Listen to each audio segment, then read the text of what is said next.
hari ini juga saya yakin untuk pemilih Kota Banda Aceh begitu cerdas dalam menentukan pilihannya kepada masyarakat Kota Banda Aceh.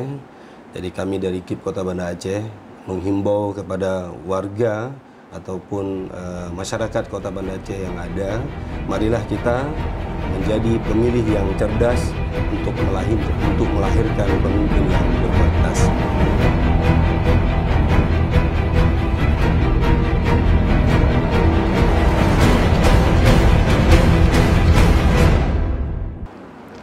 Assalamualaikum warahmatullahi wabarakatuh. Kembali lagi dengan saya Siti Aminah di channel PEHTEM, tepatnya di episode ke-13 tahun kelima edisi Kamis 3 Oktober 2024. Bagi rekan yang belum subscribe, silahkan subscribe dan kita masih menunggu komentar yang positif dan membangun pastinya. Bagi rekan PEHTEM, kalau misalnya minggu lalu kita membahas tentang isu politik dan debat panas antara dua kandidat calon gubernur, kali ini kita berpindah haluan ke isu Pilkada Kota Banda Aceh atau Wali Kota Banda Aceh. Dengan tema kita target partisipasi pemilih pada Pilkada Kota Banda Aceh tahun 2024 dengan narasumber Muhammad Zar. Beliau adalah Ketua Divisi Sosialisasi Pendidikan Pemilih SDM dan Partisipasi Masyarakat KIP Kota Banda Aceh. Assalamualaikum Bang Zar. Waalaikumsalam warahmatullahi wabarakatuh. Apa kabarnya nih Bang? Baik, alhamdulillah luar biasa hari ini. Terima kasih Bang, di tengah kesibukannya hari ini sudah hadir ke PEHTEM untuk sosialisasi ya. Jadi PEHTEM tidak mengkritik-kritik terus nih, tapi juga membantu KIP Kota Banda Aceh untuk melakukan sosialisasi tentang tema kita nih, target partisipasi pemilih pada Pilkada Kota Banda Aceh tahun 2024. Tapi sebelum ke tema nih Bang Zar, mungkin bisa disampaikan dulu kepada pemirsa PEHTEM tahapan ya Pilkada untuk calon wali kota Banda Aceh seperti apa dari awal sampai akhir nih, seperti apa? Baik, terima kasih Bu Mina ya dari PEHTEM. Ya, alhamdulillah di KIP Kota Banda Aceh sudah melakukan tahapan-tahapan pilkada, baik dari mulai pendaftaran pasangan calon juga sampai hari ini juga sudah sampai ke tahapan di beberapa hari yang lalu ya sudah melalui proses tahapan pengambilan ataupun pengundian nomor urut hingga hari ini sudah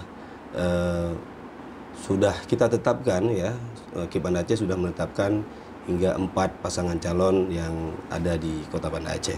Oke, nomor urutnya apa Bang, mungkin bisa disampaikan? Ya, nomor urut 1 yaitu Hajah Eliza Saudin Zamal dengan Afdal Khalilullah. Kemudian di nomor urut 2 yaitu Jainal Arifin dan Dr. Mulia Rahman. Kemudian di nomor 3 urut 3 Haji Aminullah Usman dan Haji Isnaini Husda. Kemudian di nomor urut 4 Tengku Irwan Johan dan Haji Khairul Amal. Proses pengambilan urutan itu berdasarkan apa? Apakah kayak quick atau seperti apa?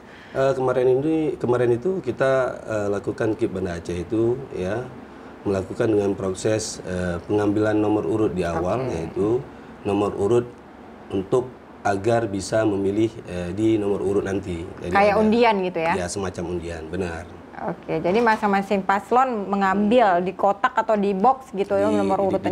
Di dalam botol kaca seperti itu, seperti kuis lah. Oke, nomor undian terus ya, itu nggak bisa dirubah lagi ya kalau misalnya sudah ditetapkan seperti itu. Oke, mulai dari proses pendaftaran, berarti sudah fix ya Bang Zar bahwa calon wali kota dan Banda Aceh ini ada 4 paslon. 4 paslon. Itu sudah ditetapkan. Sekarang masa proses apa?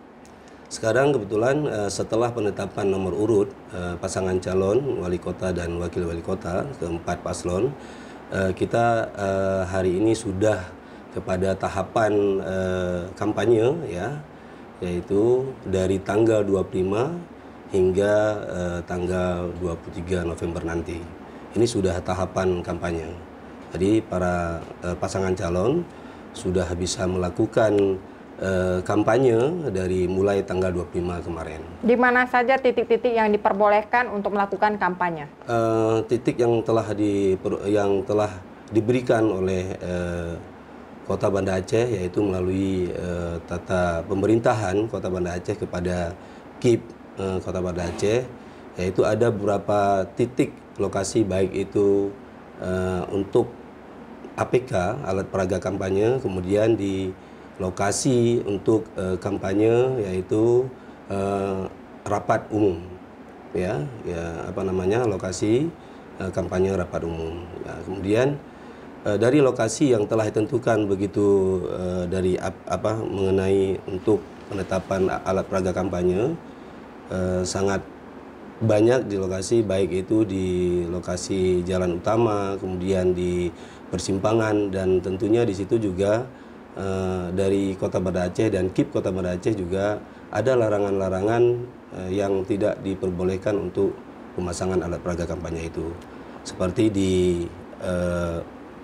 memasang alat peraga kampanye, spanduk melintang di jalan, kemudian tidak dibenarkan untuk melakukan pemasangan alat peraga kampanye di pohon-pohon yang ada di jalan yang bisa mengganggu ketertiban dan juga bisa mengganggu lingkungan. Oke, ada resiko nggak bagi yang melanggar nih? Apakah misalnya hanya kepada paslon, misalnya tadi Bang Zar sampaikan ada paslon yang memasang alat peraga kampanyenya di ruas jalan ya? Ruas jalan atau di pohon-pohon. Nah, kalau seandainya terjadi pelanggaran seperti apa? Apakah ada punishment atau? Sebenarnya ini kalau misalnya untuk setelah kita berikan himbauan larangan, ini sudah nantinya ranahnya Panwas dalam memantau daripada alat PK yang dipasang oleh tim pasangan calon itu sendiri. Berarti berpotensi dicopot ya, maksudnya dicopot tapi tidak didiskualifikasi ya, tapi hanya peraganya yang dicopot dari tempat ruang tersebut. Nah, sejauh ini ketertiban dan keamanannya seperti apa nih, Bang Zar? Apakah ada hal-hal yang melakukan pelanggaran yang lebih daripada itu? Sampai saat ini sebenarnya masih tertib dari pasangan calon masih begitu tertib ya dalam kampanye, apalagi untuk kampanye rapat umum juga belum dilaksanakan oleh semua paslon yang ada di Banda Aceh. Jadi kita kemarin baru menetapkan itu dari tanggal 11 November ya, nanti ada pasangan calon urut 1 di tanggal 11, kemudian pasangan calon itu kampanye akbar. Iya, kampanye akbar rapat umum itu di tanggal 11 dan nanti kita urut per hari sampai tanggal 21 November nanti. Oke, cuman kita 4 calon ini. Kalau misalnya sebelum-sebelumnya ada nggak calon yang nggak lewat? Cuman 4 ini nggak yang calonnya?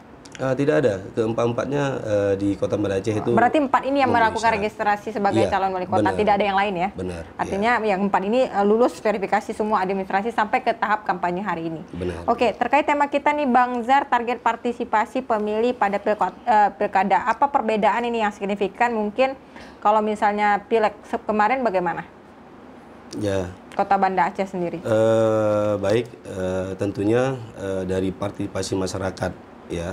Kita berkaca di demokrasi yang lalu, dari 2 demokrasi yang telah berakhir dari semenjak tahun 2017 itu di pilkada, di pemilu 2017 itu angka partisipasi masyarakat itu di angka 63%, namun di pemilu legislatif dan pileg 2024 yang lalu kita telah menargetkan hingga pencapaian kita di angka 81% untuk partisipasi masyarakat terhadap pemilu di Februari 2024. Ini naik yang signifikan ya? Iya. Kalau pilkada kali ini apakah semakin gini ya? Kemudian tentunya di pilkada ini kita juga dari KIP Kota Banda Aceh sudah menargetkan ya untuk pilkada 2024 nanti ini akan mencapai 80% gitu.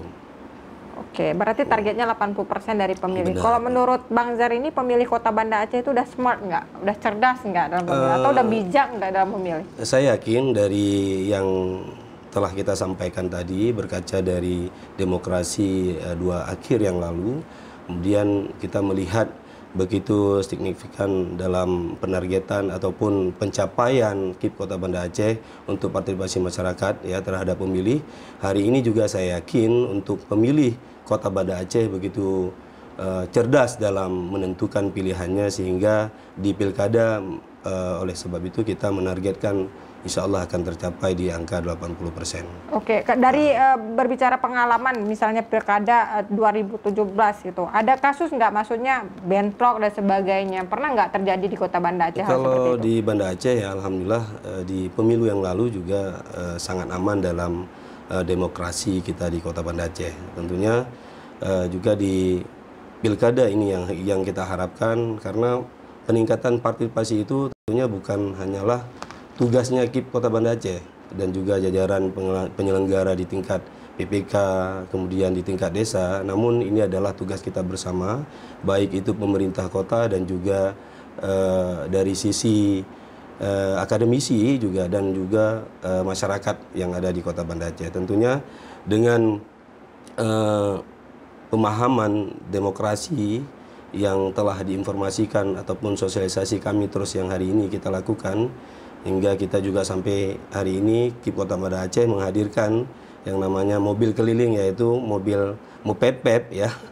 Mobil Mupepep, Apa nih artinya Mupepep? Mupepep ya, sehingga hari ini banyak informasi yang telah kita berikan ya oleh KIP Banda Aceh kepada masyarakat. Tentunya ini adalah salah satu pendidikan demokrasi untuk bagaimana masyarakat bisa berbondong-bondong nantinya ataupun memberikan hak pilihnya di 27 November 2024. Oke, tapi ini Anda Bang Zar sebagai Ketua Divisi Sosialisasi Pendidikan Pemilih, ya. Artinya dari tim sosialisasi sejauh ini, selain tadi ada mobil Mupepep ya, itu apa aja, dengan metode apa aja yang digunakan untuk sosialisasi untuk pendidikan pemilih? Apa segmennya? Apakah ada untuk anak muda, orang tua atau sebagainya? Iya, baik, KIP Banda Aceh sejauh ini telah melakukan sosialisasi itu baik di sekolah-sekolah ya, itu di para pelajar, kemudian di tingkat mahasiswa juga kita telah memberikan sosialisasi kepada mereka, baik dalam bentuk misalkan kita menghadiri pada saat upacara bendera di hari Senin diundang oleh pihak sekolah, sehingga kita memberikan informasi terkait demokrasi ya, sehingga mereka bisa betul-betul mengenal bagaimana nantinya mereka menjadi pemilih pemula. Karena target kalau di tingkat sekolah tentunya itu adalah target kita, target pemilih pemula. Kemudian di masyarakat juga kita sudah memberikan baik dari di webnya KIP Kota Banda Aceh, kemudian baik di media-media online, kemudian di media cetak. Tentunya ini mungkin kalau di Banda Aceh sangat baik dalam untuk memberikan informasi-informasi terkait sosialisasi pendidikan pemilih. Sejauh ini Bang Zar, apakah generasi muda banyak berpartisipasi untuk pilkada? Atau lebih mana rentan? Kalau untuk pemilih dari generasi muda ya tentunya ini dari mereka kita berkaca di pemilu yang lalu, untuk memilih para muda itu tentunya sangat nominal ya, dominan kepada mereka di tingkat pelajar dan pemilih pemula. Ini sampai hari ini juga kita melihat di pilkada tentunya ke depan juga saya yakin dan kami yakin KIP Kota Banda Aceh pemilih pemula dan pemilih pemuda itu sangat sangat mungkin mereka itu pasti akan memilih. Oke, apakah ada perbedaan 3 segmen itu, bupati, wali kota, dan gubernur, untuk misalnya dalam kartu coblosnya? Kalau misalnya kemarin kan banyak tuh anggota dewan yang nggak punya foto ya? Ya. Nah, kalau misalnya pilkada gimana? Apakah ditampilkan fotonya wali kota juga atau bupati juga? Kalau di wali kota dan wakil wali kota nanti akan ada foto bagi mereka, walaupun sampai hari ini kita belum menyerahkan desain daripada untuk surat suara untuk pasangan calon wali kota dan wakil wali kota. Tentunya nanti di surat suara itu akan ada foto daripada masing-masing paslon. Oke, memang wajib melampir ke foto ya, Iya, karena benar, memang hanya benar. 4 calon kandidat. Kalau misalnya pileg kemarin terlalu banyak ya, karena Ya. misalnya pemilihan DPR, kemudian DPR dan sebagainya. Kemudian jamnya, durasinya apakah masih sama dengan pileg yang lalu? Masih Jam sama. dari pukul berapa ke pukul berapa? Dari pukul 7 hingga nanti pukul 12. Ya. Nah, kalau lewat berarti nggak boleh lagi dong? Dianggap batal suara atau seperti Kalau apa? misalnya nanti lewat, ini yang dilayani oleh KPPS nantinya di TPS itu adalah yang telah mendaftar ya dan telah memberikan daftar hadir pada saat di TPS nanti, hingga walaupun lewat daripada jam 12 mereka masih tetap antri dalam untuk melakukan pemilihan. Oke, artinya boleh lah lewat waktu ya, nggak ada, karena kan ada sebagian desa nih kalau udah ini ditutup gitu. Saya juga nggak bisa milih kemarin itu gara-gara kelewatan waktu nih Bang Zar. Oke Bang Zar, ini menarik juga ya pemirsa PHTM, kita mengetahui ada 4 calon kandidat wali kota calon wali kota Banda Aceh dan wakil. Nah ini tentu kita tahu bagaimana keempat tadi peserta ataupun pemilih ya harus cerdas memilih siapa yang terbaik untuk kota Banda Aceh. Baik Bang Zar, apa sih sebenarnya yang nggak bisa diintervensi dari 4 paslon untuk pada KIP, pada lembaga KIP dalam proses pilkada nanti? Ya tentunya KIP Kota Banda Aceh sebagai penyelenggara pemilu yang memang harus transparan dalam hal ini, dalam menyikapi apapun itu, dan kita tidak bisa diintervensi, kita melakukan sesuai aturan yang ada, baik dari tahapan dari awal hingga tahapan saat ini, kita telah melakukan proses-proses itu sesuai dengan hukum yang ada, dari hukum PKPU, baik itu dari juknis yang diberikan kepada kami melakukan sampai saat ini tidak ada intervensi apapun dari pasangan calon. Oke, sejauh ini berarti KIP Kota Banda Aceh sudah menjalankan proses Sesuai semua aturan. tahapan pilkada sesuai dengan SOP ya? Benar. Oke, tidak ada permasalahan apapun. Oke, tadi kelupaan ini Bang Zar, untuk tahap perhitungan suaranya apakah langsung dilakukan pada hari itu juga? Iya benar dilakukan pada hari itu juga. Jadi kalau misalnya kita berkaca di pilkada yang lalu ya, itu kalau di pemilihan wali kota dan wakil wali kota itu mungkin sore itu sudah akan kelihatan siapa pemenangnya biasanya. Oke. Oke, ini jadi juga menjadi tanda tanya ya dari masyarakat PHTM. Biasanya mau pilkada, mau pileg, ini bakalan ada yang namanya serangan pajar. Itu kerap, itu menjadi rahasia umum bagi setiap pileg dan juga pilkada. Bagaimana intervensi KIP dalam hal ini? Maka kita dari KIP Kota Banda Aceh itu telah menghimbau, dan itu juga bagian dari sosialisasi kita untuk tidak menjadi pemilih ya, dan pemilih yang rentan dengan isu-isu hoax misalkan, kemudian menjadi kita menghindari dari yang namanya politik uang atau money politik ya. Ini selalu kita berikan dalam sosialisasi itu, sehingga pemilih bisa cerdas dalam memilih untuk nantinya akan melahirkan pemimpin-pemimpin yang berkualitas. Oke, sekalipun ada terjadi, tapi bukan ranah KIP untuk melakukan punishment. Itu adalah ranahnya Panwasli tentunya.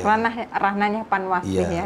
Jadi KIP hanya sosialisasi. Ya, benar. Ya, sebagaimana sesuai aturan, tetapi kalau seandainya ada misalnya paslon yang melanggar ataupun yang bermain, dan itu kawasan Panwasli ya. Jadi pemirsa PHTM harus tahu, jadi bukan KIP yang terus-terusan dihajar misalnya ya. Oh, kenapa KIP seperti ini? Baik Bang Najar, karena waktu kita sangat terbatas, silahkan sampaikan kepada pemirsa PHTM yang ada di rumah sebagai closing statement, mungkin harapan dan sebagainya. Silahkan Bang Zar. Baik, seluruhnya kepada masyarakat Kota Banda Aceh.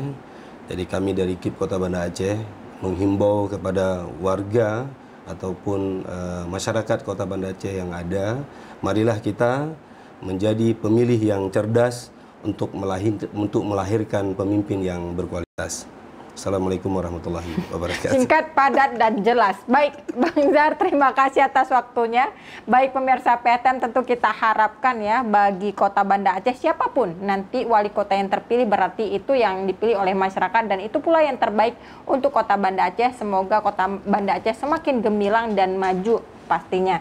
Baik, tonton terus podcast kita di setiap hari Senin dan Kamis pukul 10 pagi. Dan jangan lupa tekan lonceng untuk mendapatkan informasi terbaru. Like and subscribe juga. Saya Siti Aminah, mohon undur diri. Assalamualaikum warahmatullahi wabarakatuh. Waalaikumsalam warahmatullahi wabarakatuh.